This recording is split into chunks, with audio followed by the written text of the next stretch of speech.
also know I'm very impatient, so I like to run fast. Let me see. How does this do touch? It should, yeah. Just make sure I don't break.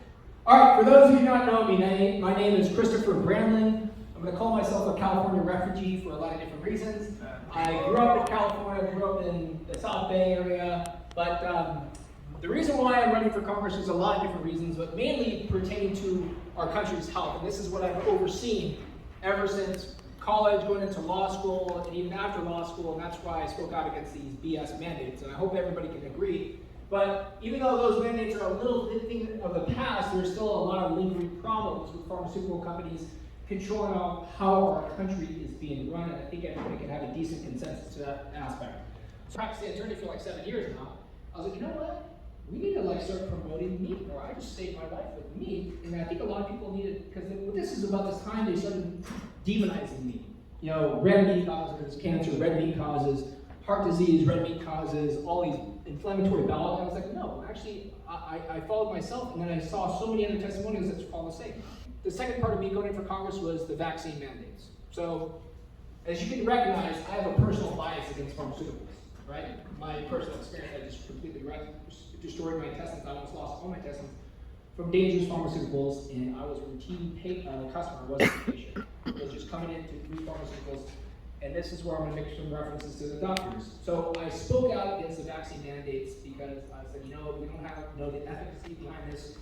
And when I was mainly on LinkedIn, as many of you know, I'm permanently banned from LinkedIn right now for different reasons. And I started speaking out strongly against the vaccine, and a lot of my colleagues, other attorneys that agreed with me, they didn't have, I'm going to say it flat out, they didn't have the balls to step up and say anything out. This is BS because a lot of my friends were in hospitals. So if you know, the vaccine mandate is mandatory for government employees and hospital healthcare workers to get vaccinated.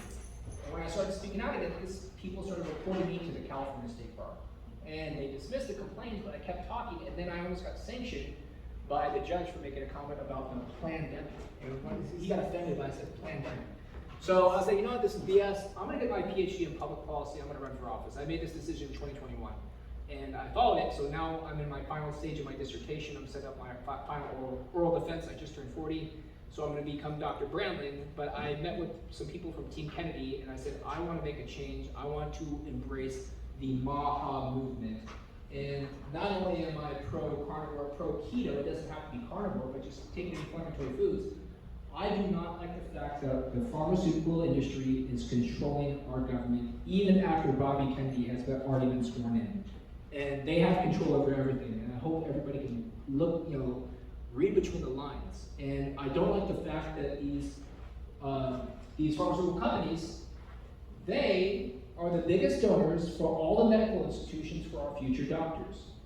And I've already confirmed with Dr. Kiltz and a few others, but what doctors are being taught nowadays in medical institutions, they're not being taught they don't even learn anything about nutrition. At the most prestigious colleges, the most prestigious medical institutions, a study even proves that the most they'll spend during their entire years during education and even the residencies, they spend 15 to 20 hours tops on nutrition. It's the basics. You learn more than that as a personal trainer. That's why I say most personal trainers probably know more about health and diet and natural health and dietetics and nutrition than any average doctor. If you go to a doctor and you have problems, and without asking, if he gives you prescription medication, without asking about your diet or your lifestyle, you do not have a doctor. You have a drug dealer. And that's the problem in today's generation, okay? Our doctors are primarily taught in all medical school on two things, and it has nothing to do with nutrition: pharmacology and surgeries. And that's what kind of corrected me, and I want to make sure that this will never happen to anybody again. So what happened to me, I want to make sure that they don't have to experience all the pain I've suffered, and the carnivore community has been embracing this, and all my close friends have embraced this. So part of this, my major focus on the campaign is I'm focused on basically getting the entire country to put a lot more focus on your true metabolic health. Food is going to be your medicine, not pharmaceuticals. I want to eliminate probably 90% of the pharmaceuticals in the market, and I don't want all the pharmaceutical companies to have control over your future doctors. I think it should be required and mandated to embrace nutrition in all of medical schools because doctors do not know S-H-I-T about nutrition nowadays. But there is a way to bankrupt Big Pharma, okay? You guys, you just need to spread the word. Social media is the best way.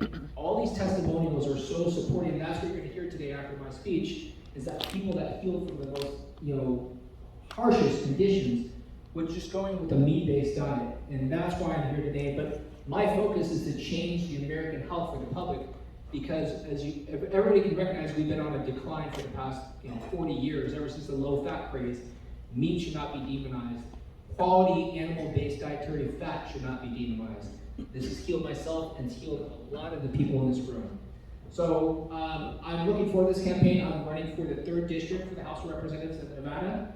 So I'm getting a good amount of support. So not only do I support all the health, carnivore, and ketogenic communities, but I'm also supporting all law enforcement. I have friends with the Nellis Air Force Base. I'm supporting them. I'm supporting all of our schools because I did not like the fact they started decreasing the amount of physical education in all schools on a nationwide basis, and they're replacing it with these BS gender studies programs so they can learn 73 different genders rather than doing your physical education to take care of yourself. Hopefully you guys can kind of recognize that you probably see a problem with that. Because not only am I really focused on the health of the American public, I think our children's health has been the most concerning. Not only their physical health, but their mental health. The suicide rates is on increase, and I think we need to address it in different ways. And I don't want this any more gender-affirming surgeries, okay? Gender-affirming healthcare, I think, is destroying this country, and we need more people to speak out, whether it's going to be myself or any of you. So remember, just as JFK said, it's not what the country can do for you, it's what you can do for your country. And I believe everybody, even if I'm running solo, I think everybody should be doing the same exact thing to your own separate communities. Start your groups, reach out. If you know someone is struggling, say, look, there's something you can reverse type 2 diabetes without any pharmaceuticals. Advice is if I'm with the right group of people, I will enjoy a nice tequila shot. So, anyways, I'm gonna have Adam come up next, and he's gonna have a little documentary. Adam Lacey comes from, he's actually one of the co-founders, as appropriate, co-owners of Healing Humanity Group. And the reason why I like Healing Humanity is because even though there's a lot of support groups, they have, you just saw the animal documentary. I like their documentary the most is because I think they are so connected with the people directly. They're not going to be throwing any kind of Botox parties or anything else like that. They're going to speak with the people directly. So give your attention and round of applause for Adam Lacey.